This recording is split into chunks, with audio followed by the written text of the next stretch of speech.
Growing up, I thought my family was just like everyone else's. Middle class, 2 parents, a younger sister named Lisa, and a modest home in the suburbs. To outsiders, we probably seemed picture perfect. But behind closed doors, things were never quite as harmonious. There was an unspoken tension between me and my parents, a divide that seemed to grow deeper with each passing year. And the reason was simple. They adored Lisa, and I was the afterthought, but it wasn't always that way. In the beginning, life felt balanced. My parents showered us both with love and encouragement. Lisa and I were a team, excelling in school and extracurriculars. Piano lessons, art classes, gymnastics. We did it all together, and our parents celebrated every milestone equally. There was no favoritism, no tension. We were just 2 kids living in a bubble of family harmony. That bubble burst when I hit 6th grade. It started innocently enough, 1 bad test score. I'd never failed before, so I didn't think much of it. But it was like a switch flipped in my parents. From that point on, they looked at me differently. Compliments became perfunctory, barely disguising their disappointment. Meanwhile, Lisa's successes were celebrated like she'd won the Nobel Prize. It was subtle at first, but over time, their preference for her became glaringly obvious. I tried to brush it off, telling myself it was all in my head. But when I started noticing the patterns, it was impossible to ignore. If I made a mistake, it was a reflection of my character. If Lisa messed up, she was just having an off day. Dad would always say, "Why can't you be more like Lisa?" That phrase haunted me throughout my teenage years, eroding any self-confidence I had left. Lisa flourished in the spotlight. She was everything my parents wanted in a daughter: smart, outgoing, and effortlessly charming. She became the class president, the homecoming queen, the girl everyone admired. I, on the other hand, retreated into myself. Books became my refuge, my studies an escape. I did well in school, but no matter how hard I tried, it was never enough to compete with Lisa. Eventually, I stopped trying. The differences in our treatment grew starker as we entered high school. Lisa got the newest clothes, her own car, and endless attention. If she needed help with homework, Mom and Dad would spend hours with her, making sure she understood every detail. If I asked for help, I was brushed off with excuses. "We're too tired," or "You're old enough to figure it out yourself." They treated me like an adult while coddling Lisa like a princess. Despite it all, I tried to maintain a relationship with her. She was my sister after all. But as Lisa basked in her role as the family favorite, she developed a sense of entitlement that made it impossible to ignore her smugness. She seemed to relish the attention, knowing she could get away with anything. Teachers, friends, even strangers. Everyone fell under her spell. She was the golden child, and I was the shadow she barely noticed. It all came to a head the summer after I graduated high school. I had been accepted to a decent college on a partial scholarship and was eager to leave home and start fresh.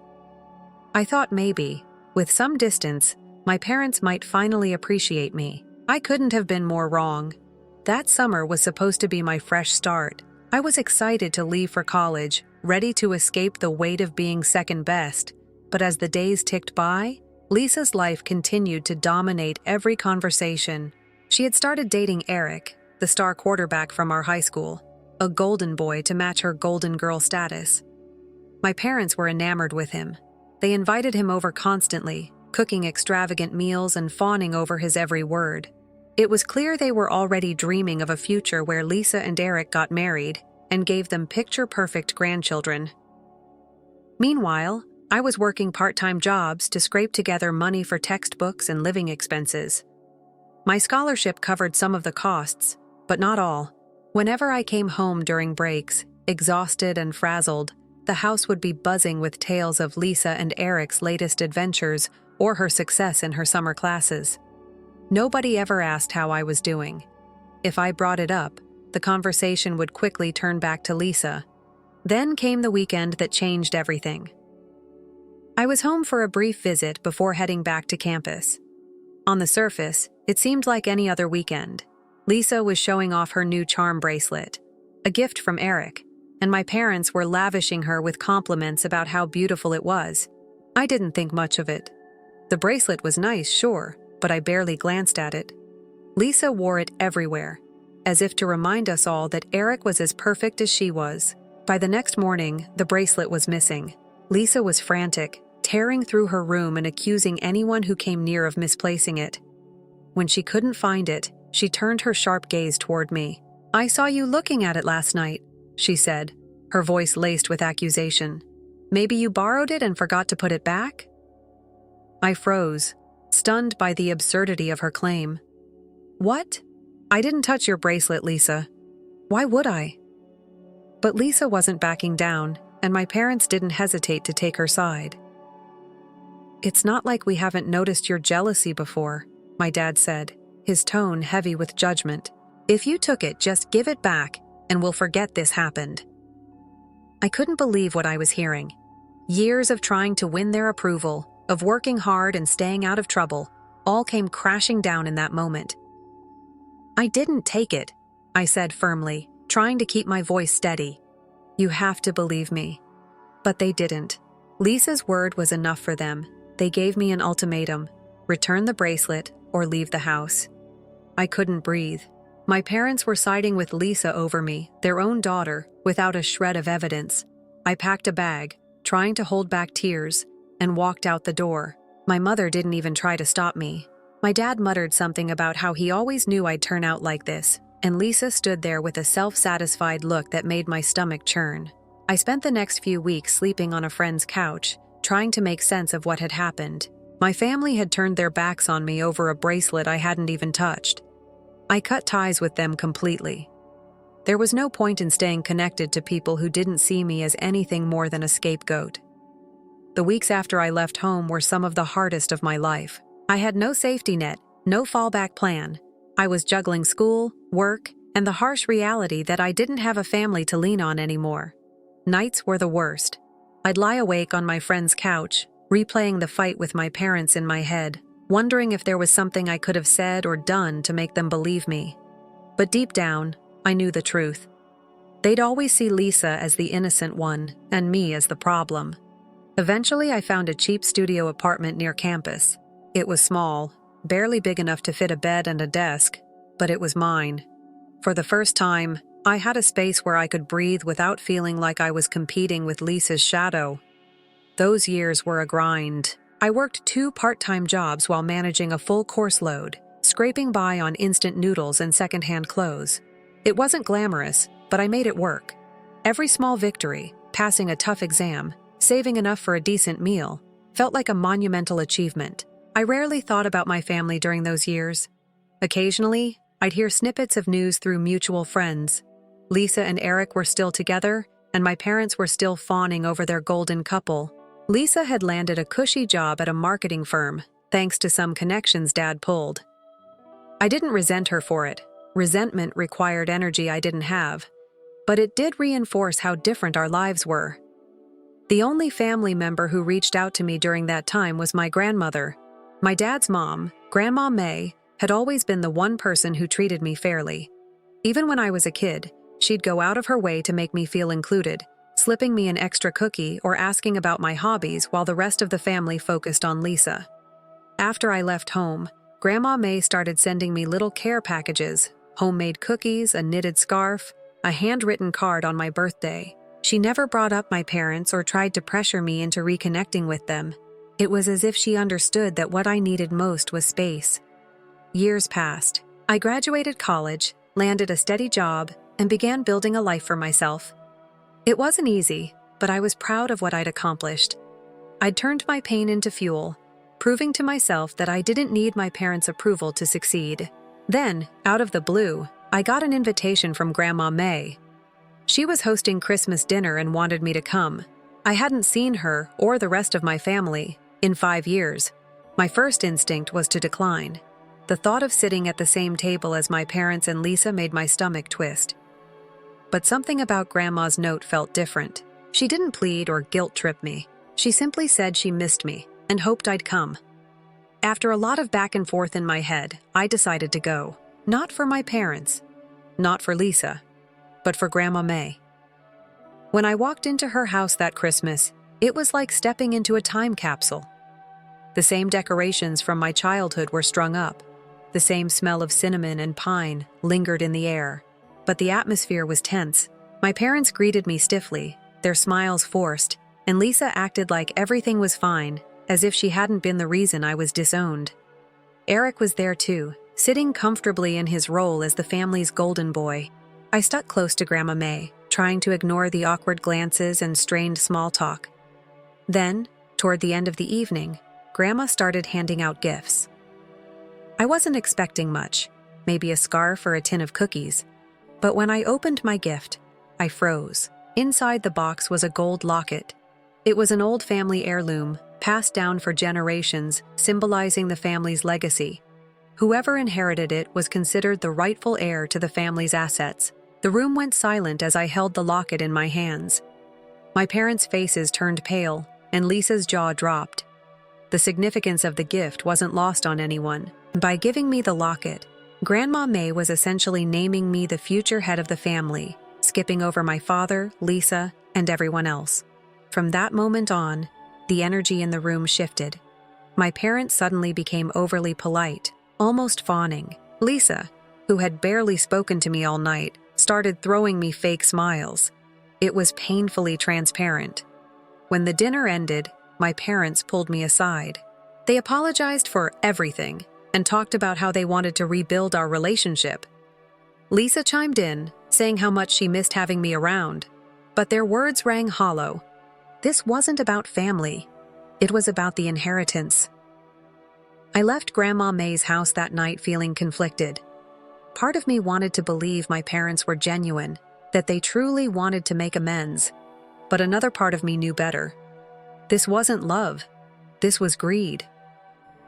After that Christmas dinner, I couldn't shake the weight of the locket, or what it represented. Grandma May's gesture was about more than tradition.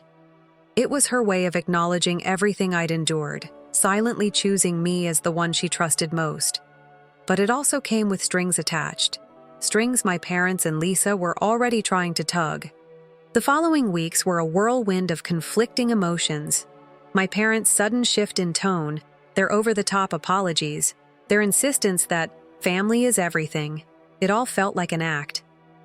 Lisa's fake warmth only made it worse. Every text, every call reeked of manipulation. It was exhausting. I decided I needed clarity. If the locket symbolized more than sentiment, I needed to understand exactly what was at stake. I arranged to meet with Grandma May privately, hoping she could explain everything without the theatrics of the rest of the family looming over us. When I arrived at her house, she greeted me with her usual warmth, offering tea and homemade cookies like nothing had changed. For a moment, it felt like the years of distance and conflict melted away. But as soon as we sat down, I cut to the chase. "Grandma," I said, holding the locket in my hand, "thank you for trusting me with this, but I need to know. Why me? And what does this really mean?" Grandma May's expression softened. She leaned back in her chair, her hands resting on her lap. "I've been watching, Mia," she began. "I've seen how your parents treated you, how they put Lisa on a pedestal and made you feel like you were less. I didn't step in before because I believed people needed to live their own lives. But when you left, I saw the truth more clearly than ever." Her voice wavered slightly, but her conviction remained steady. "You didn't just survive, Mia. You thrived. You built a life for yourself without their help. That's something to be proud of. And I knew, when the time came, you'd be the one who could handle this responsibility with care." She went on to explain that the locket wasn't just symbolic, it was tied to the family's assets, including her home, savings, and land. It wasn't a fortune, but it was enough to stir greed in people like my parents and Lisa. "I chose you," she said, her tone firm, "because I trust you to do what's right. This isn't a reward for what you've been through. It's about ensuring that the family's future is in responsible hands." Her words hit me harder than I expected. For years, I'd felt invisible, undervalued, like I was always fighting to prove my worth. Hearing Grandma May acknowledge everything I'd endured validated something deep inside me. But it also brought a new weight to my shoulders. With the locket came expectations. not just to safeguard the family's assets, but to navigate the chaos it had already unleashed. I left her house feeling a mix of gratitude and dread. Gratitude for Grandma May's faith in me, and dread for what I knew was coming. My parents and Lisa weren't going to let this go. Sure enough, their attempts to weasel back into my life intensified. The texts and calls from my parents became relentless. Lisa even tried dropping by my apartment unannounced, pretending she just wanted to catch up. Each interaction felt like a performance, their true intentions barely concealed. One night, my dad called, his tone unusually serious. "Mia," he began, "we know we've made mistakes, but we're family, and we want to make things right." I stayed silent, waiting for the inevitable pivot. It didn't take long. "Your mother and I were thinking," he continued, "it might be best to divide the inheritance equally. That way everyone benefits, and no one feels left out." I couldn't help but laugh, the sound bitter and sharp. "You're kidding, right? This isn't about fairness. It's about you trying to control something that's not yours." His voice grew defensive. "That's not true. We're just trying to keep the family together. You're being unreasonable, Mia." The conversation ended with me hanging up, my hands shaking with anger. They didn't care about reconciliation. They cared about the money, plain and simple. Lisa was no better. She started sending me texts filled with half-hearted apologies and nostalgic anecdotes from our childhood. "Remember when we used to play dress-up in Grandma's attic?" one read. "I miss those days. I miss us." It was laughable, really. Lisa hadn't cared about us in years. She cared about what I had, the locket, the inheritance, the power. The breaking point came when my parents and Lisa showed up at my apartment uninvited. They banged on the door, calling my name, my mom's voice trembling with exaggerated tears. "Mia, please," she sobbed. "We need to fix this. We're family." I froze, unsure of what to do. My friend, who had been staying with me for a while, looked equally panicked.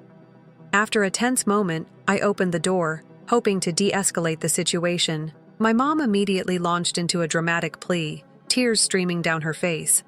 My dad stood behind her, his expression stern but desperate.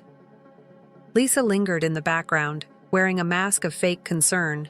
"We can't lose you," my mom cried. "This family needs to heal before it's too late." Their words felt hollow, rehearsed. I tried to stay calm, whispering that this wasn't the time or place for this conversation. But they didn't listen. My mom pushed past me, stepping into the apartment as my dad blocked the doorway.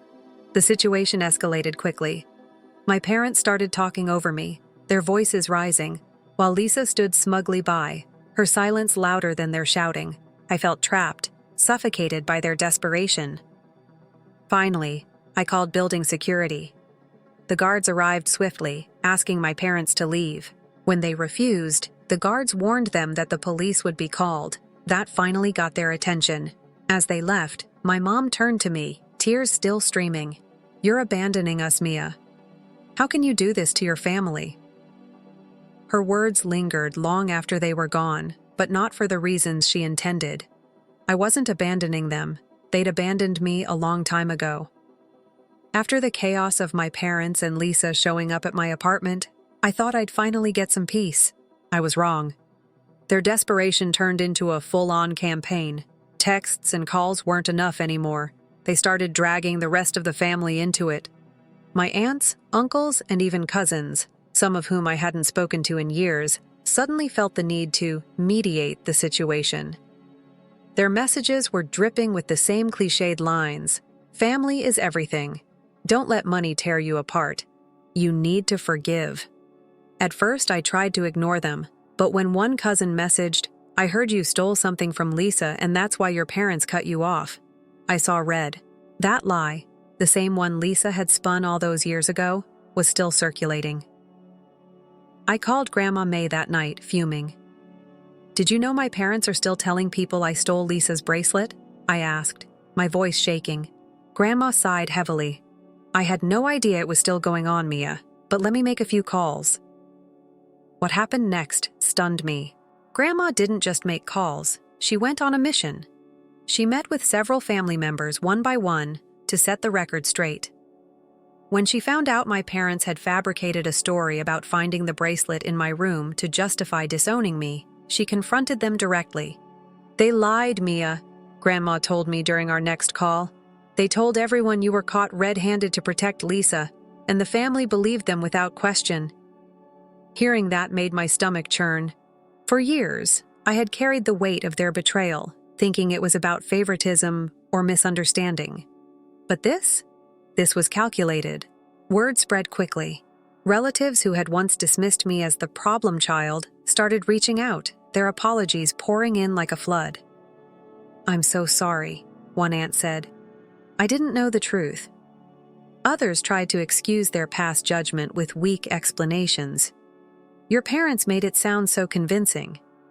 Their sudden change of heart didn't bring relief, it brought exhaustion. It was hard to believe their apologies were genuine when they had been so quick to turn on me in the first place. Meanwhile, cracks began to show in Lisa's perfect facade. Through snippets of gossip from relatives, I learned that her relationship with Eric had fallen apart. He'd left her, citing her tantrums and unrealistic expectations. And it wasn't just personal issues. Apparently, Eric had started seeing through my parents' promises of financial support. The locket and inheritance drama made it clear that the family wealth wasn't as straightforward as they'd led him to believe. The fallout didn't stop there. Lisa's behavior during her wedding planning, demanding, manipulative, and downright cruel, had alienated many of the people who once adored her. One cousin even told me, Lisa was unbearable. She threw a fit because the flowers weren't the exact shade of pink she wanted. Eric walked away, and honestly, I don't blame him. Hearing all this was surreal. For so long, I'd been painted as the difficult one, the disappointment, while Lisa was the flawless golden child. But now, her pedestal was crumbling, and the truth about our family's dynamics was coming to light. Even so, my parents doubled down. Their calls became less apologetic and more desperate. They didn't even try to hide their motives anymore. "Mia, we're struggling," my dad said during one particularly tense phone call. "With everything going on, we need to come together as a family. You need to reconsider dividing the inheritance." I almost laughed. "Dad, I don't even have the inheritance yet. And if this is your idea of family, count me out." Lisa wasn't any better.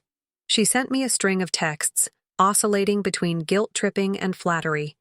"I know we've had our differences," one message read, "but you're my sister, and I miss you. Can't we just start over?"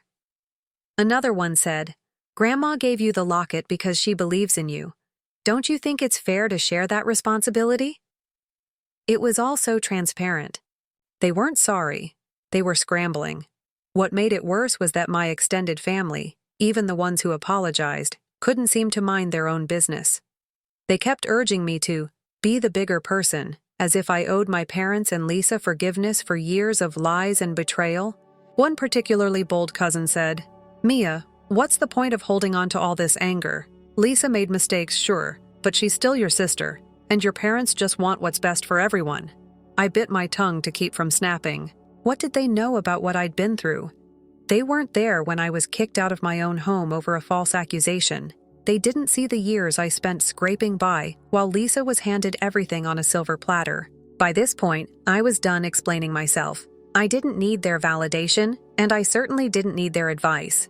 Then, one afternoon, Grandma called with a surprising update. "Mia," she said, her tone serious, "I've made some changes to my will. After everything that's happened, I want to make sure there's no room for manipulation when I'm gone." My chest tightened. "What kind of changes?" "I've outlined everything clearly," she explained.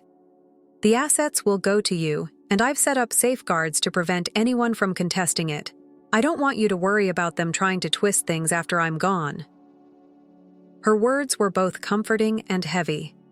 I appreciated her trust in me, but it also solidified the reality of what lay ahead. My parents and Lisa weren't going to back down. If anything, this would only escalate their attempts to manipulate me. That night, I sat in my tiny apartment, staring at the locket resting on my nightstand. It felt like both a shield and a burden, a symbol of everything I'd endured and everything I still had to face. I knew one thing for sure. I wasn't going to let them drag me back into their web of lies and greed. The weeks after Grandma May's revelation were quiet on the surface, but the tension lingered like a storm on the horizon. My parents and Lisa had gone radio silent, but I knew better than to believe they'd given up. Their pride wouldn't allow them to let the inheritance slip through their fingers. Grandma, as always, remained a calming presence. She called me often, sometimes to check in, sometimes just to chat about her garden or a new recipe she'd tried. I could tell she was trying to remind me that not all family was chaos and betrayal. But her kindness didn't erase the storm brewing. It hit one Saturday afternoon when I was sitting in my apartment, trying to enjoy a rare day off. My phone buzzed with a notification, a text from Lisa. "Hey Mia, Mom and Dad want to meet to talk things through. Just us. No drama this time. What do you think?" I stared at the message, my stomach twisting. I had no reason to believe their intentions were genuine, but a part of me wondered if confronting them head-on might finally put an end to this madness. After a long internal debate, I replied, "Fine. Neutral place. 1 hour." We met at a quiet cafe near downtown, far from the prying eyes of family. When I walked in, they were already seated, Lisa with her polished demeanor, Mom with her carefully rehearsed look of concern, and Dad with his stoic mask that barely hid his frustration. "Thanks for coming," Lisa started, her tone overly sweet. I sat down, arms crossed. Cut to the chase. "What do you want?" My bluntness caught them off guard. Mom exchanged a glance with Dad before speaking. "We just want to fix things, Mia. To be a family again." "Fix things?" I repeated, incredulous. "You mean like how you fixed the truth about the bracelet? Or how you fixed disowning me?" Lisa's polished veneer cracked for a moment, but she quickly recovered. "We made mistakes, okay? But holding on to this grudge isn't helping anyone." I leaned forward, my voice calm but firm. "This isn't about a grudge. This is about accountability. You lied about me, you turned the family against me, and now that Grandma chose me for the inheritance, you're suddenly interested in fixing things?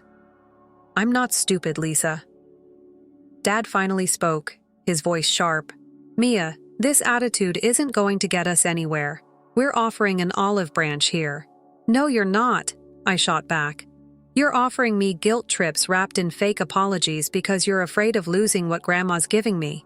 Be honest for once." The table fell silent. Mom dabbed at her eyes with a napkin, playing the victim. "We've been through so much as a family, Mia. We just want to move forward. And yet, none of you actually take responsibility for what you've done," I said, standing up. "This conversation is over." Lisa grabbed my arm as I turned to leave, her mask slipping entirely. "You're being selfish, Mia. Do you even know what you're doing to this family?" I looked her square in the eyes. "The same thing you and Mom and Dad did to me years ago, putting myself first. If you can't handle that, it's not my problem." I walked out, my heart pounding but my resolve stronger than ever. The fallout from that meeting was immediate. My parents called, furious that I'd disrespected them. Lisa sent another string of texts, her tone bouncing between anger and desperation. I ignored them all.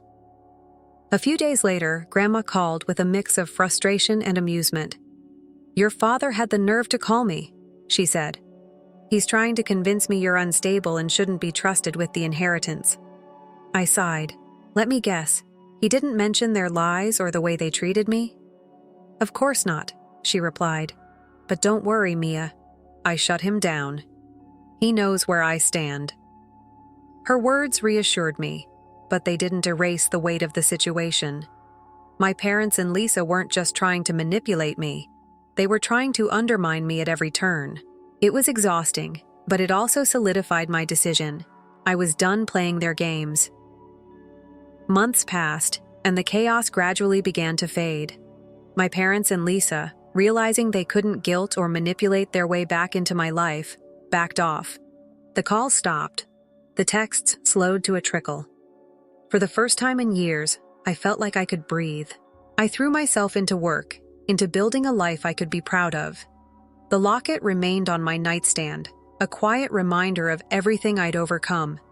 I still wasn't sure what the future held, but I knew one thing.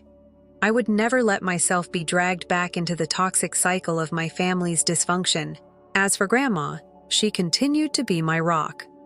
We spoke often, and every conversation left me feeling a little lighter. She'd made it clear that she trusted me, and I was determined to honor that trust. Not for my parents, not for Lisa, but for myself. One evening, as I sat by my window watching the city lights, I held the locket in my hands and let the memories wash over me. The pain, the betrayal, the struggle, it was all part of my story. But it didn't define me. I wasn't just the forgotten daughter anymore. I was my own person, carving my own path, free from the shadows of the past. Story 2. Hired a private detective to check on my sister after my nephew got kicked out of school and told me his mom was never home. Turns out the reason was far worse. I'm in a very confusing situation right now, so please bear with me if I end up being a little all over the place. I really can't help it. So this is mostly about me, 38F, and my sister Jennifer. My sister is 4 years younger than me, and we have always had a good relationship. Growing up, we were pretty close. But then life happened, and we still stayed in touch. But after she started dating her boyfriend in college and got married to him at 22, I started seeing less of her. I was obviously very happy for her, and I was even more thrilled when I found out that she was having a baby 8 years back. She gave birth to my nephew Anthony, and everyone just loves him to bits, me included. Personally, I never got married or had kids because it was just not my cup of tea. But for Anthony, I would do whatever it took to ensure that he had a good life. So when 2 years back, Jennifer's husband passed away in a car crash, everyone stood by her side, and I decided that I was going to take care of the finances for her. She had quit her job after Anthony was born, so all she had were some savings that she and Anthony had put aside whatever he had left behind, and of course, the survivor's benefits. But given the lifestyle that they had had so far, they definitely needed the extra help.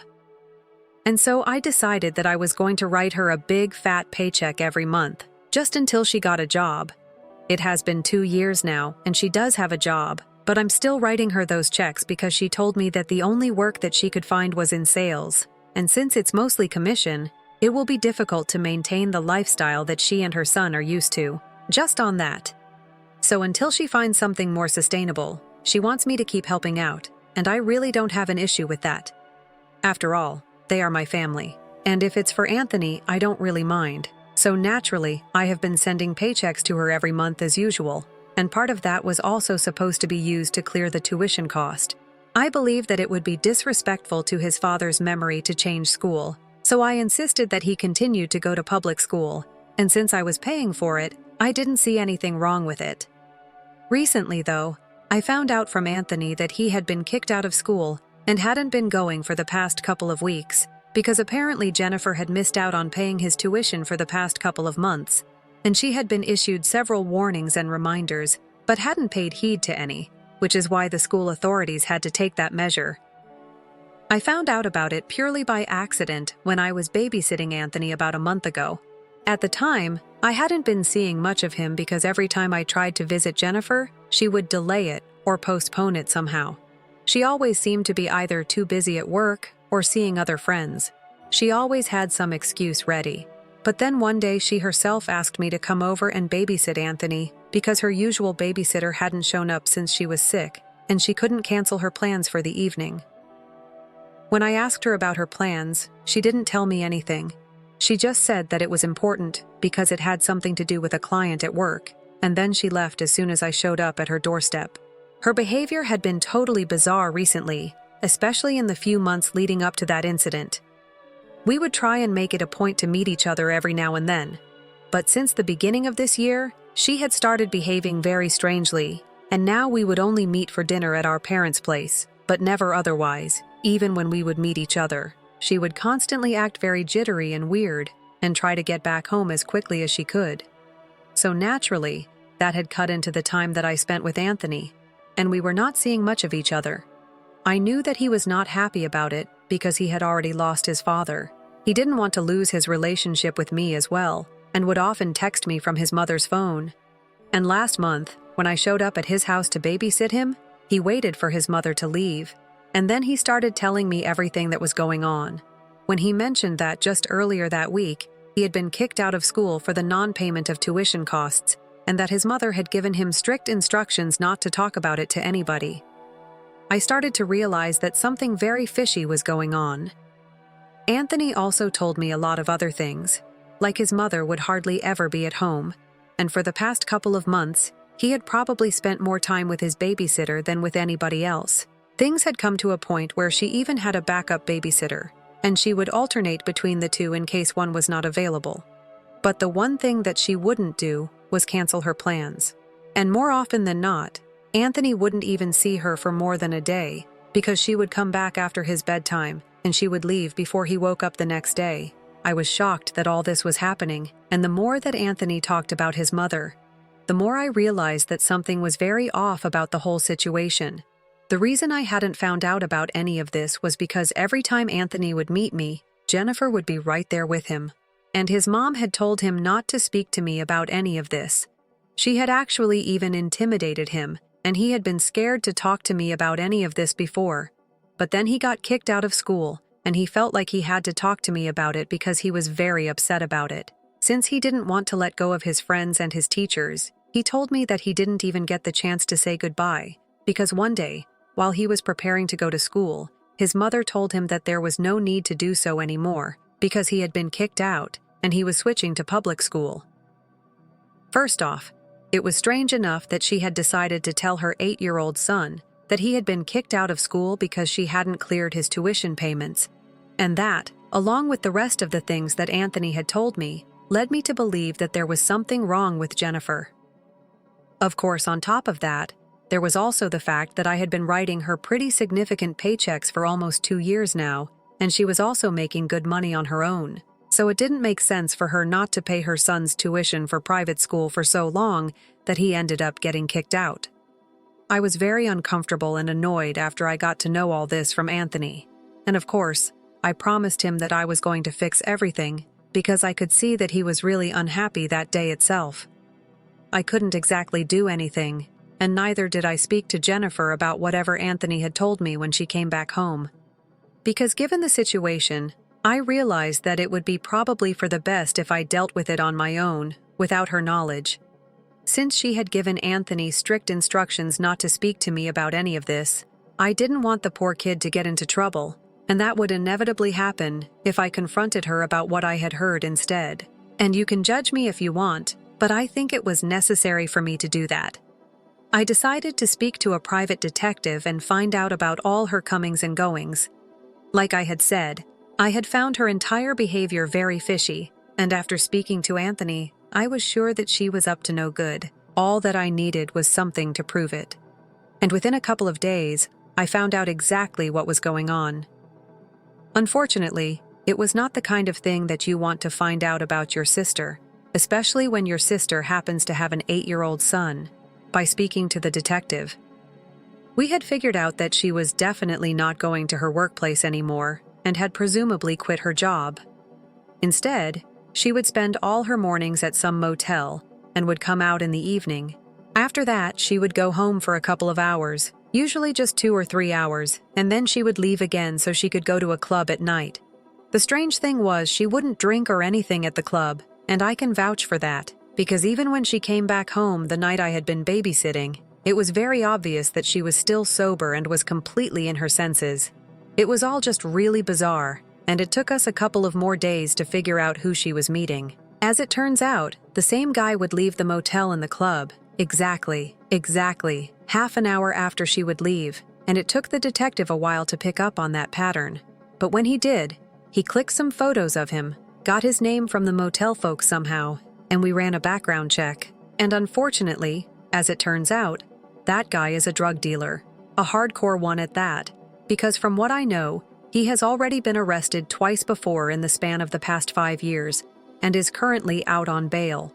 There were some minor news clippings of him online, so it wasn't hard to find out about him. Of course, that means that he's not exactly a desirable person to be around, and it freaked me out that she had been hanging out with him so much to the point where she was spending her entire day with him. Almost. I was also pretty sure that she was spending all the money on him, which is why she was running short and couldn't cover Anthony's tuition for the past few months. As soon as I found out about all of this, I decided that I was going to report her to CPS, because even though she would come back home sober, there was no telling if that would still be the case in the next couple of months. And I didn't want to take that risk, especially for Anthony's sake. So I did what I had to, but things have taken a turn for the worse with my family after I reported her, because CPS believed that it would be better for Anthony to be placed in my custody. Not as an emergency measure, obviously, but after around 2 weeks of me reporting her, those 2 weeks after I reported her to CPS. I was not allowed to see Anthony at all, because she obviously did not want me visiting. But then eventually, after preliminary investigations, it was decided that Anthony had better stay with me for a while. And Jennifer can have supervised visits, but as of now she is being investigated. Even though the custody arrangement is temporary, and Jennifer still has a chance to regain custody if she just adjusts her lifestyle accordingly, and of course, stops hanging out with criminals. For some reason, my parents are blaming me for all of this. A couple of weeks ago, they literally called me up and started yelling at me, calling me heartless, and saying that I was a pathetic human being for what I had done. They even went to the extent of calling me selfish, and told me that I was not the only person who was worried about Anthony, but I was the only person doing such extreme things like hiring private detectives and reporting people to CPS, even when Jennifer hadn't even done anything that bad. I disagreed with them there. I told them that what Jennifer had clearly been bad enough for CPS to consider removing Anthony from her custody, and I was not going to be made to feel guilty about reporting her. Besides, she had not only neglected him emotionally, she had also been financially irresponsible, and Anthony himself had complained about everything to me. So that obviously meant that he was not happy with this situation. And then my parents started playing the victim card on Jennifer's behalf, and started to talk about how she had been suffering mentally ever since she lost her husband. And the least I could have done for her was cut her some slack, because it hasn't been a long time since she lost the love of her life. And of course, she's bound to make a few bad decisions. But that doesn't make her a bad mother. They told me that I should have spoken to her before reporting her, at the very least, and I should have personally tried to get her to stop if I felt that she was doing something wrong, but instead went straight to the authorities entitled about her. They believed that what I had done was pathetic, and were constantly making me out to be the villain, and I felt terrible about it. I blocked them later on, but a couple of days ago they sent me an email from a new address telling me that Jennifer was having a really difficult time coping with everything emotionally and mentally, and had been having frequent breakdowns because of me. She hasn't spoken to me, nor has she shown up to see Anthony either, so I didn't know how she was doing.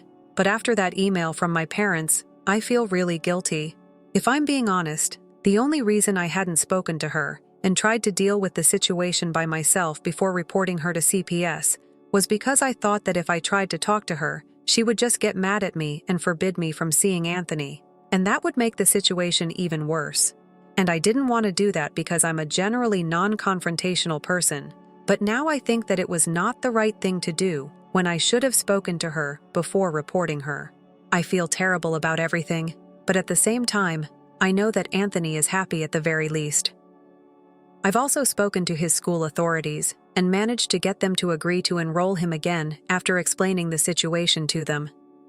He seems much happier right now, and even though he does ask about Jennifer, he doesn't seem to miss her much. So I'm literally in two minds right now about whether I did the right thing or not, either for reporting my sister to CPS before speaking to her about her behavior. Update 1. Hi. Thank you so much for the words of encouragement, everyone. I really needed that because I was seriously beginning to doubt myself. I didn't think that I was doing the right thing, and I felt terrible about what my sister was going through. But honestly, going through the comments, I realized that this is what was necessary, and I don't need to feel bad for doing what I had to do. Besides, if I had actually spoken to her before reporting her, there was a chance that she might have gotten off scot-free and even managed to brainwash Anthony against me or something. The odds were not in my favor, because of course Anthony does not stay with me, so I don't need to regret what I did. And besides, if she has stayed sober throughout the relationship that she has had with this other guy, then she doesn't really need to worry, because if she behaves well, she's going to get custody of Anthony eventually again. The one thing that is going to remain a fact, though, is that she did end up neglecting Anthony, and that was the only reason all of this had to happen. So my parents can come up with any excuse that they want for her. It's not going to change the facts. I haven't responded to the email that they sent me that triggered me to post here in the first place, and I don't think that I have to either. They wanted to send Jennifer. They are free to do that, but I'm also free to ignore them because honestly, I'm sick of being made out to be the villain just because I did what was right, and being in a bad mental state can be an explanation. It cannot be used as an excuse for what she has been up to. My brother-in-law was a good man, and I understand why she misses him, because obviously it's probably not easy for her to deal with the fact that she's lost the love of her life. But again, she cannot compromise her son's lifestyle because of this, at least not on my watch, and I'm going to make sure that she does not get custody of Anthony back again until she can completely cut herself out of this weird new world that she has been caught up in as her sister. I feel bad for her, but as somebody who cares about Anthony, I could not have continued to let this happen, and if my parents don't understand that, then that's on them, and not on me anyway. Keeping that aside, I have kept in touch with the caseworker and the officer in charge, and they have kept me in the loop about the entire situation. After finding out everything that I have, I think I'm even more glad that I made the decision that I did, because apparently, even though she herself had been sober all along, she had been in the company of people who would definitely not be sober under any circumstances. The club that she frequently visited, I already knew that it was kind of a shady place from its appearance, but I had no idea most of the shady activities in this town take place there, and the group of people that she and her boyfriend used to hang out with frequently at that club were all into powdering their nose, if you know what I mean. And that's not all. There was also the intravenous stuff, and I don't want to get into the details, but you get the picture. She herself might have been clean, but that's not ideal company for anyone, let alone my sister, who's the mom of an 8-year-old. So naturally, she's going to have to extricate herself completely from that world. But, so far, she has shown no interest in doing that. She has consistently been visiting her boyfriend, who has been placed in judicial custody and is awaiting trial because, unsurprisingly, he had been caught in possession, just a few days after I reported Jennifer to CPS during a raid at his house. It's shocking that she has kept in touch with him, but hasn't bothered to show up at my house to meet her own son. I can't even recognize this person anymore, and it's crazy that my parents are actually going out of their way to defend her, knowing what she's up to. On top of that, by keeping in touch with this guy, she's reducing her own chances of getting custody of Anthony back again, because it just goes to show that she values her boyfriend more than her own son. That's not a good look for anybody in the position that she is in right now, and I don't understand how she is ready to sacrifice everything just for this one guy. Needless to say, I've been pretty frustrated and confused for the past couple of weeks, and it's not getting any better. But talking about it here helps because I can't exactly talk about this to anybody else at the moment. It feels too personal, and I just can't bring myself to discuss it with my friends. So thanks for hearing me out, you guys. Update 2, so it's 1 week to go before our first permanent custody hearing. And finally, Jennifer decided that she was going to visit Anthony. Honestly, at this point, it doesn't seem like it's going to help, because almost a month ago, Anthony had been removed from her custody, and since then she had spent most of her time visiting her boyfriend in prison, but couldn't find time to spare for her own son. By now, even I had given up any expectations that I had had from her in the beginning that she might turn out to be a good person eventually. But it's very obvious that Jennifer, whom I used to know and love, is far gone. Anyway, she showed up yesterday in the evening, and since it was supposed to be a supervised visit, I was there. Just for good measure.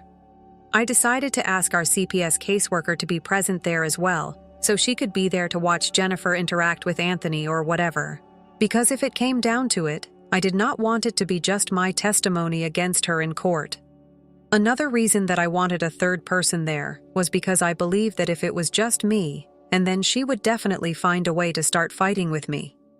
And I did not want that to be happening in front of Anthony. I will also be aware of the fact that in front of the CPS caseworker, Jennifer would have the common sense not to pick a fight with me. So when she finally showed up, she seemed a little taken aback to see the caseworker present there as well, but didn't say anything about it. Anthony was obviously thrilled to see his mother after so long, and they had a lot to talk about, and it was actually kind of heartwarming to see them together. But then I remembered that she hadn't been here to see him for almost a month because she was too busy with her boyfriend, and that made me upset. Once again, it sucked that she was choosing her boyfriend over her own son, but I couldn't do anything about it.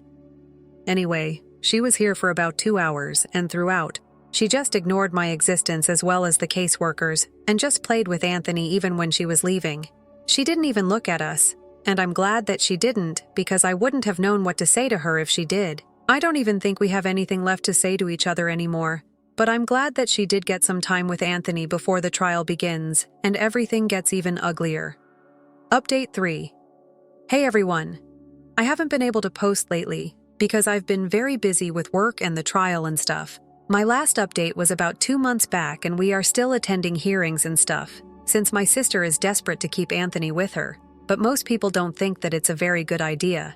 And given how complex the case is right now, even the court is taking its own sweet time to come to a conclusion.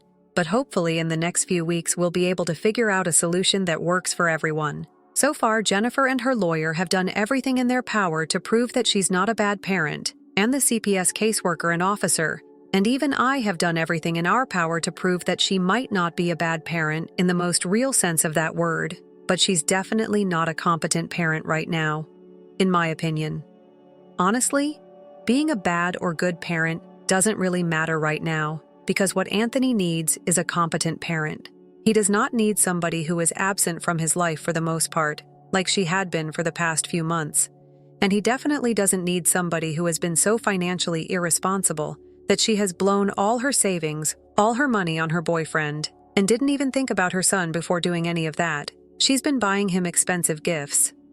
She's been paying for everything that he wants, and has even been covering his rent, groceries and stuff. That plus her own lifestyle. You do the math. It's not surprising that she didn't have enough money left to cover her son's tuition costs anymore. And as far as I'm concerned, I don't think it was a priority for her either. Apart from that, we don't exactly have any proof that she had been involved in the same kind of activities that her boyfriend and his group of friends have been accused of, if you know what I mean. But on the contrary, we don't have any proof that she hadn't been involved in those things either. So that's kind of a gray area right now. And since it's been a while that she has visited that club, it's pointless to have any blood tests conducted because she's obviously going to be clean. Thankfully, though, the motel staff have confirmed that they were regulars at that place for quite a few months, and every time that they would leave several empty packs of cigarettes and at least 2 to 3 empty bottles of wine behind and from the brands. It was obvious that these things were not your typical easy-to-get stuff. They were expensive and good. That's definitely not a good sign, especially when your son's tuition payments haven't been cleared. In spite of all of this, she has been doing her best to get custody and dragging everything out, but she hasn't stopped seeing her boyfriend, who is also under trial right now. It's just sad because she's screwing everything up for herself, and the most that she can do right now is delay the inevitable, but she can't avoid it. Personally, I just want this to end because it's turned into a bit of a nightmare. Since Jennifer and I had a really good relationship before all of this started, and I can't stand to see her do this to herself. I don't take any joy in watching her downfall or whatever. I just want this to be wrapped up quickly so I can try and give Anthony a normal life somehow, because that's what this has been since the beginning. So that's all that I'm hoping for right now. Update 4. Hi. So a couple of days ago, we finally had our last hearing, and in spite of all her attempts, Anthony was placed in my permanent custody, and she totally lost it as soon as that verdict was announced. She started screaming at me, publicly accusing me of stealing her son from her on purpose just because I couldn't have kids of my own, and I didn't have a family or a husband. It was quite embarrassing, partly because that's not even true. I'm obviously capable of having kids. I just chose not to, because marriage and kids were not my cup of tea. Like I said in the beginning, it was even more embarrassing because this was happening in court, and she literally had to be dragged out after the verdict because she wouldn't stop screaming at me. I don't understand why she was so upset with me, especially considering the fact that she had brought this on to herself. Besides, she will still continue to have supervised visitation rights just like before. Now it's on her that she didn't utilize them before, and she did not change her way, even after she was told repeatedly that the court was not going to look kindly upon the fact that she was still seeing her boyfriend, who has been convicted on all the charges against him just a week ago. By the way, this is his third offense, so it's obvious that she should have stopped seeing him a long time ago and should have fixed her behavior, but she didn't. So I really don't understand how I am the one to blame for any of this. But anyway, I know that she just wanted a scapegoat so she could continue to run away from her problems and pretend that she was totally innocent, and I was the villain. So be it. I don't really care anymore. All I know for a fact is that Anthony is going to be well taken care of now, and I really hope that someday in the future, she realizes her mistakes and tries to fix her behavior, because I wouldn't want her to lose her only son, or for Anthony to lose his mother. I do want them to have a relationship, but for now, I think it's best that they stay apart. Anyway, he seems pretty happy with me, so I'm going to try to keep that up. I'm probably not going to be posting here as often anymore, because I'm going to try and strike the right balance between raising Anthony and the life that I've been used to so far. It's going to be different, but again, I have to do what I have to do. I love the kid, and I hope I can do right by him. Story 3. My parents made me work rather than study by using my education funds to settle their debts. I then disconnected with them and relocated to a different state. However, they began to harass me after tracking out my address. Throughout my childhood, I never felt like the child my parents truly desired, but rather like a burden. My mother, a real estate agent in her early 50s, and father, a corporate lawyer in his mid-50s, were far more concerned with upholding their upper-middle-class reputation than they were with being parents. They had given birth to me at a young age, and it frequently felt like I was more of a hindrance to their way of life than anything else in our family. First impressions were crucial. Although my parents loved to portray themselves as successful and stable, their real lives were quite different. They treated me more like an unpaid servant than a daughter, even though I was unaware of this as a child. My accomplishments and aspirations were either disregarded or minimized. They dismiss it as not being a big thing when I bring home prizes or high grades. Over time, you should do well. It became evident that their perception of my worth was based on my ability to either maintain their reputation or lighten their load. However, during my last year of high school, things truly got out of hand. My mom suddenly lost her job. She never explained what had occurred to me in detail. She stopped working completely, though I'm not sure if she quit voluntarily or was fired. At about the same time, my dad lost his job at the law firm he had worked for many years. Their once ideal existence began to fall apart when they lost both of their sources of income. They were finding it difficult to pay their bills, mortgage, and all the other expenses they had been used to paying with ease. Suddenly, I was the target of all their repressed anger, despair, and financial instability. I had been putting a lot of effort into my studies and working a part-time job to help pay for my own expenses and save money for college. I finally received a scholarship that would pay for the majority of my education. Considering my parents' financial circumstances, this is a huge relief. I expected at least a little pride or encouragement when I told them the news, but all I received in return were inquiries about how the family might benefit from the scholarship funds. In order to alleviate their financial burdens, my dad began to hint that I should stay at home, forfeit the scholarship, and work full-time. My mother even said that a genuine adult would support their family and that college could wait. The last straw was learning that the small college savings account my late grandfather had established for me had been totally depleted. Without telling me, they had utilized it to settle some of their personal debts. They didn't apologize when I confronted them. Instead, they explained that it was essential to keep our family afloat. I was heartbroken, and I recall thinking that I had been tricked out of a future, that they had no desire to see me succeed. It became evident to them that their wants came before my goals, my future, and even my well-being. That's when I realized I had to go. So at 18, I packed up what little I had and moved to a nearby city to attend college on my own. I worked multiple jobs to get by, juggling my studies with waitressing, tutoring, and any other work I could find. It was challenging, but being away from them felt like a weight had been lifted off my shoulders. There was finally a sense of independence, even if it meant I had to strive. I kept my distance, only reaching out on holidays or for necessary family calls, thinking that maybe the time away would lead to some kind of shift in how they perceived me. Fast ahead a few years. After completing my degree, I was offered a full-time position in a different state, with a solid pay, benefits, and the opportunity to finally establish a secure existence. The position was everything I had strived for. I relocated again, this time hundreds of miles away, and started over. I felt so liberated to be able to afford my own apartment, to have people that cared about me, and to finally live on my own terms. The wish has come true. For the first time, I felt like I was where I was intended to be. 2 years had gone since that relocation, and I hadn't heard a word from my parents. I believed they'd finally understood that I was done pandering to their wants. But a week ago, I received a message from them stating they wanted to reconnect and were planned a visit with a special surprise for me.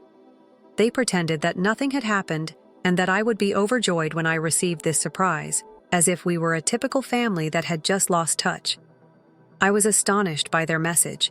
After years of silence, they finally reached out, acting as though they hadn't influenced and controlled me throughout my life. They were behaving as though a simple visit could rekindle our amazing family bond. They implied that, given our past, their surprise would mend our differences, whatever that meant. I couldn't shake my suspicions. Every surprise they had ever given me was an attempt to manipulate or guilt-trip me. They were upset when I graciously refused to have them visit. Other family members quickly started messaging me in an attempt to persuade me to change my opinion. They suggested that it's time to move on from the past, and that your parents are contacting you because they miss you. Some even said that my parents were only attempting to make apologies, and that I was being overly severe. Everyone seemed to have conveniently forgotten all of the sacrifices I had to make in order to escape their authority. Messages implying that everyone gets a second chance, and that family is family no matter what were part of the guilt-tripping. But did I really deserve them another opportunity after everything I'd gone through?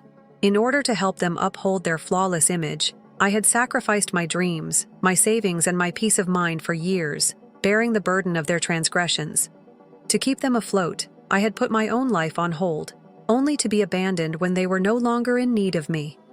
And now that I'd finally made something for myself, they wanted back in. So here I am, caught between the family I was born into and the one I strived to make on my own. Part of me wonders whether I'm terrible for wanting to preserve my distance, for finally choosing myself over the folks who simply saw me as a means to their own goals.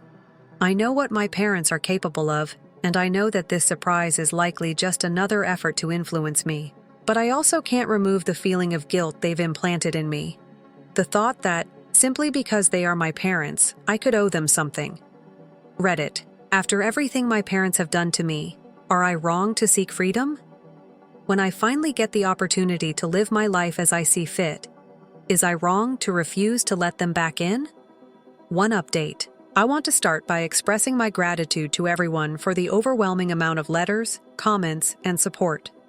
Hearing from so many individuals who have experienced similar circumstances and getting guidance from folks who know how difficult it can be to create boundaries with family members is overwhelming in the best way imaginable. I've learned a lot about my own experiences from reading about all of yours. Many of you brought up something that I had first overlooked. My parents' whole strategy for making amends, which involved unexpectedly turning up and revealing a financial surprise to me, shows that they still don't comprehend the consequences of their actions. Instead of dealing with the underlying problems, it appears that they still view me as someone they can manipulate or placate with money. In fact, things got out of hand after the main piece was posted. My mother's sister, who has always been more of a bystander than a supporter but occasionally reaches out to provide family counsel, called me this morning. She quickly asked me what was going on and why I had denied my parents a visit. Apparently, my parents had confided in her about their intentions, including this surprise they were so anxious to drop on me. According to my aunt, my parents have apparently been attending a family therapist for the past year. They informed her they'd been reflecting on how they treated me in the past and had come to understand their faults. According to my aunt, The surprise they had been preparing was a trust fund they had established in my name, using part of their savings as a means of making amends and offering an apology. They think that by making this gesture, they may restore our connection and demonstrate to me their commitment to reform. I was just perplexed when I heard about the trust money. On the one hand, it seemed like some kind of recognition that they had saved money to make something they believed would help me, and a part of me hoped they actually did change. However, when I gave it more attention, I became irritated that their purported reconciliation plan continued to center on lavish displays and money, exactly the things that had caused our separation. Instead of working on the relationship via respect and honest conversation, it seemed like they were attempting to purchase my forgiveness. I thought it was time to confront this head-on after listening to my aunt's story. I took some time last evening to write my folks a lengthy email in which I explained everything. I accept that it's a significant step if they're truly taking responsibility for how they treated me, and I appreciate them for the work they say they've put into treatment. Surprisingly, though, I also stated that the best approach to begin mending our relationship wasn't to visit and provide money as an act of remorse.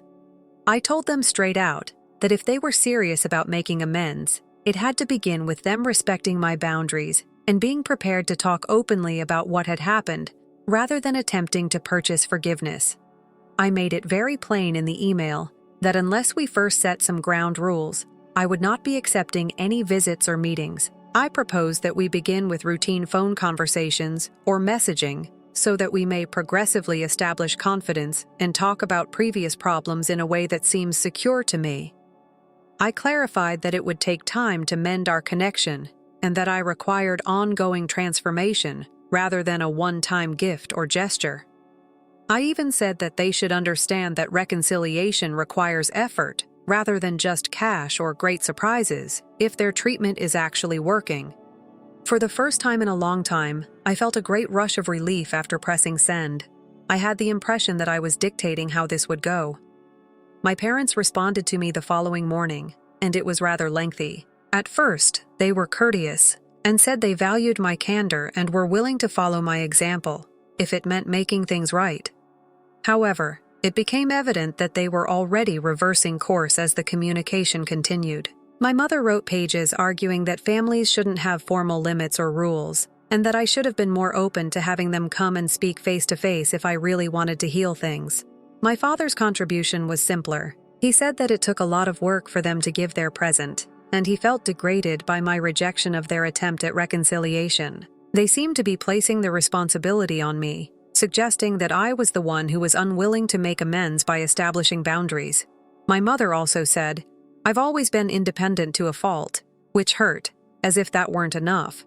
That's when I discovered they hadn't altered all that much. They continued to frame, "I'm to blame for everything," my incapacity to be sufficiently forgiving and family-oriented, as though they were disregarding all I had said about my difficulties and yet manipulating it to make me appear unappreciative. Reading it felt like another smack in the face. My aunt gave me another call later that night. She was phoning to talk sense into my head, after obviously speaking with my folks after they got my email. However, it was more akin to a guilt trip. "They're really trying," she said again. "It's not easy for them either. You know, perhaps you're also being a little too severe. They only wish to demonstrate their transformation." As if that somehow justified their whole strategy, she even added that their unexpected fund was the result of these sessions, and that their therapist had seemingly urged them to seek out. Everyone seemed to be trying to persuade me that accepting their gesture would make everything better, even though I knew in my heart that it wouldn't. I was worn out by the time I finished talking to my aunt. Having to repeatedly explain that a one-time spectacular gift cannot substitute years of sincere work or accountability left me psychologically exhausted. Why they couldn't simply respect my needs was a question I kept asking myself. Why did they find it so difficult to speak with me directly and regularly? This all seemed to be more of the same manipulation I had experienced as a child, but with different language and behaviors. I feel like I'm being forced into a difficult situation. Setting limits almost feels like a punishment or an accusation that I'm not making enough effort to make things better. None of this is what I ever wanted.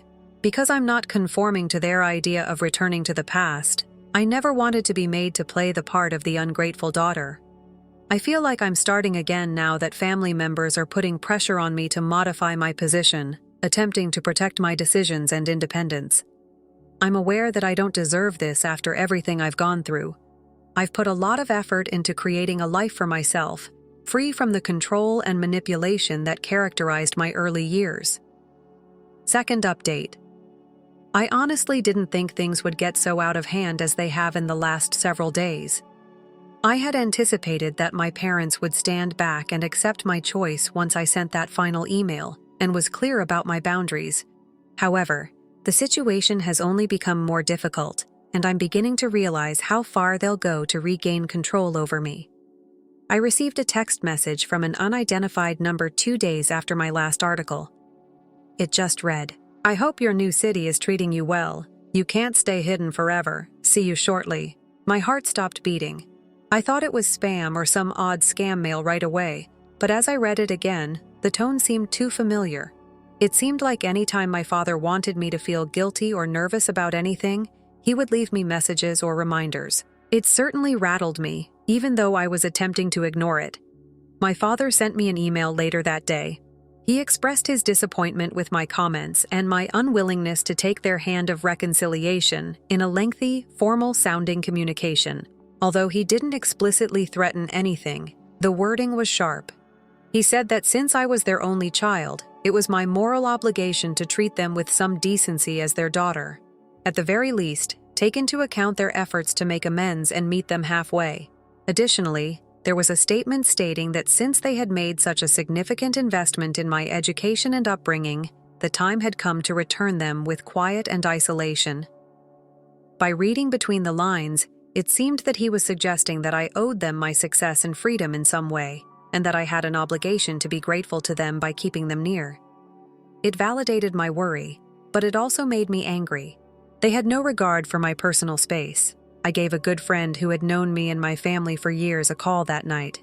My parents have always pushed limits, so she listened to everything and then gently reminded me that this was likely their method of seeing how much I could take before I caved in. I didn't have to allow them back into my life on their terms, she said, especially if it was making me feel so stressed and it was acceptable to retain my distance.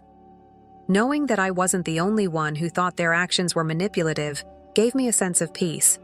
However, it didn't end there. The next day, I discovered that both of my parents had followed me on Instagram, which I had kept private without any family members, but had used to keep in touch with college pals. They had never used social media much, so I hadn't banned them before, but seeing them now was unnerving.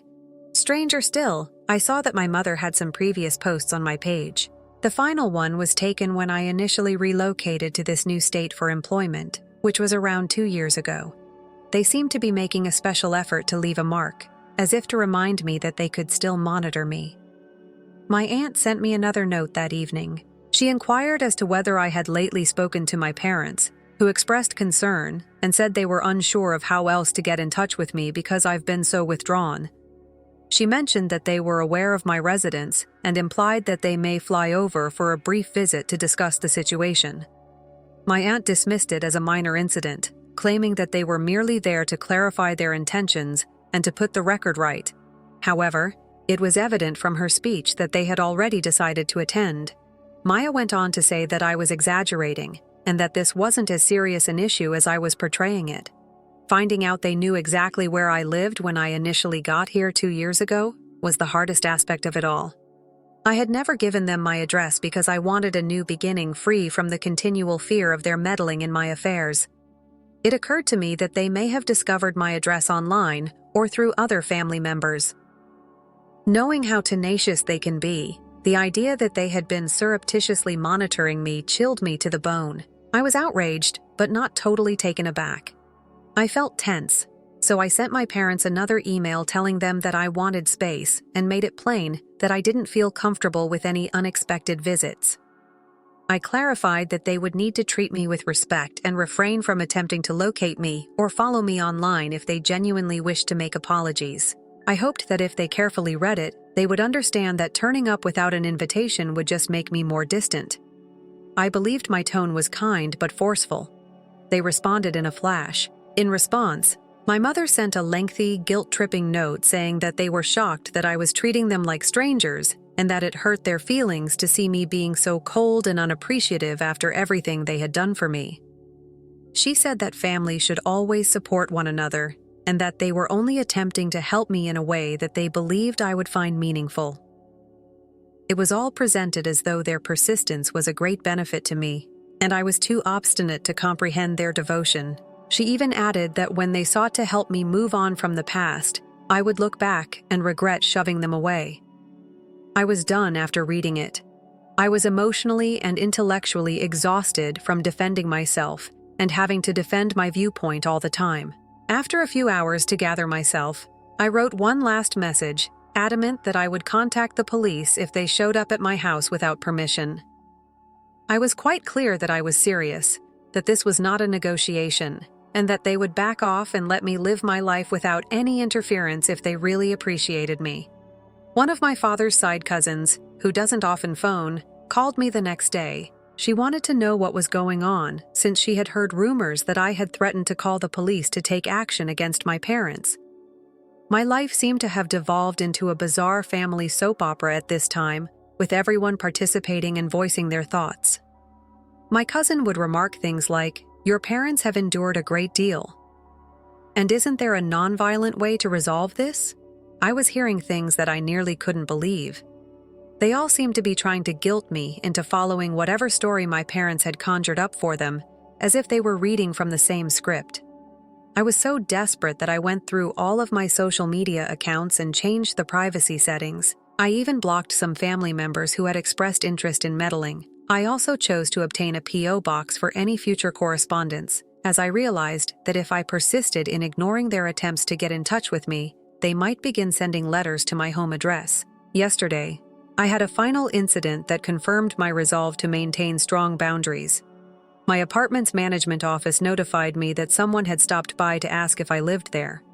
The description sounded a lot like my father, but fortunately the desk staffer didn't tell them anything. When I understood how far they were willing to go, my heart began to race. They seemed to believe that by simply showing up, they could get past my barriers and persuade me to grant them access again. So here I am. I'm still standing my ground, but I'm feeling scared and tired. I've spent years learning how to advocate for myself and gaining my independence. However, this whole experience has caused me to wonder how much strength I still have to continue fending them off. I'm a little guilty about it, wondering if they'll ever realize why I need this space, or if they're just absorbed in their own world. However, I also recall the years of emotional blackmail, manipulation, and the continual reminder that my life was never truly mine in their presence. The third update. Hi everyone! Fortunately, a lot has transpired since the situation escalated nearly a month ago. I'm a little more at ease now that I have some positive news. Together, my boyfriend and I made the decision that it was time to move. We were planning this for a while, but after this whole incident, my parents, we just became more sure about this. A few towns over, we discovered a modest but comfortable apartment that felt like a new beginning, far from the old address my parents had managed to locate. Even though I'm still on my guard, I feel like there's finally some distance between me and the reach now that we've finalized the move last week. It's a big relief knowing they'd have to work even harder to track me down again. Hopefully they won't try throughout all this. I've stayed in close contact with my friend who's been my sounding board through these chaotic weeks. She recently attended a gathering that my parents happened to be at as well. I wasn't thrilled to know they'd be in the same room, but I trusted her judgment. Apparently, my parents have taken their narrative to a new level. They've been telling anyone who will listen that I've abandoned them, that I'm ungrateful, and that they raised me with nothing but love, only for me to walk out and disrespect them. My friend kept her cool at first, just listening to what they were saying without interrupting. But things escalated according to her. They painted a picture of me as some spoiled bratty kid who had used them up and left once. I didn't need them anymore. They spoke about my disrespect for family values and how heartbroken they were by my refusal to forgive them. My mother apparently even went so far as to talk about all the things they'd supposedly sacrificed for me growing up, spinning it as if I'd turned my back on my duties to them. I was absolutely disgusted to hear this. Everything they were saying was so twisted, such a warped view of the reality I'd lived through. It hurt to know they were spreading this story about me to people who didn't know any better. But what else could we expect from them, right? But my friend didn't let it slide. She stepped in directly, called them out in front of everyone, and laid down the truth. She told everyone there about the years of manipulation and emotional abuse they'd put me through, about how they'd repeatedly dismissed and controlled me, used me for financial help when it suited them, and only turned to me now out of convenience. She brought up the fact that they tried to track me down, ignored my boundaries, and even attempted to show up unannounced, despite me asking them not to. She didn't hold back on any of it. I was in shock hearing her recounted. She truly went to bat for me in a way I didn't even know I needed. The most surprising part was that my parents didn't deny a single thing, she said. They sat there quietly, listening with only occasional mutterings of, "We did a lot for her. But she's our daughter." Not once did they seek to deny what she was stating. They didn't refute their acts or explain their side. They just looked uncomfortable and ashamed. From what my buddy told me, it was evident that for once, they were meeting individuals who weren't going to reflexively take their side. They couldn't control the story anymore, and I suppose it finally hit them exactly how much they'd messed up after that. My acquaintance remarked there was an obvious difference in how people were engaging with my parents. They lost that social rank. They formerly relied on individuals who used to flock to them, were now maintaining their distance, hesitant to become embroiled in the mess they caused. They were left to fend for themselves, bereft of the assistance that usually counted on to improve their image. I didn't know until then how much they wanted that external affirmation, and how crucial it was for them to be recognized as respectable members of the community. Now that they'd been exposed, they'd lost the veneer that made them feel powerful and in charge. Despite this, they didn't stop attempting to get through to me. I received continuous texts and emails from both of them, loaded with emotional pleadings and even attempts at guilt-tripping me. I'm ripping the family apart and failing them in ways they never imagined imaginable, according to several lengthy, drawn-out letters. They have even attempted to contact me from banned numbers, leaving me long voicemails that I have completely stopped listening to. This continued for some time. I made the decision that I had to stand my ground. I gave them one last email, a straightforward but direct warning that I would call the police if they didn't cease the harassment. I was as explicit as I could be when I informed them that their behavior was going too far and that I would not think twice about requesting a restraining order if they persisted. I hoped that by threatening legal action, they would finally realize how serious I was about setting limits. The days that followed were stressful. My mother sent me a last email, full of exaggerated claims that they had just tried to look out for me and that I was discarding the only family I had. Where she wrote, there was a little sentence that I'm sure was meant to frighten me. "You'll come to regret this choice. When you look back, you'll question why you were unable to let things go." It was the type of covert threat that used to irritate me, but now it simply strengthened my conviction that I was doing morally. There was silence after that final message. It seemed as like I was finally starting to regain the freedom I had been striving for, and I felt a tremendous weight lifted off my shoulders. The realization that they could be retreating was an odd sensation. I'm not sure whether they're truly done attempting to get in touch with me, but for the time being, I'm enjoying the stillness and using it to concentrate on my relationship, myself, and the new life I'm creating without their meddling. Reddit. I'm not sure if my parents will try to re-enter my life in some other way, or if this chapter is permanently closed. I'm happy with the measures I've made to safeguard my happiness and myself for the time being. I'm still working through the lengthy process, but at last I feel organized and free of the chaos that is my entire family. I want to thank everyone for coming.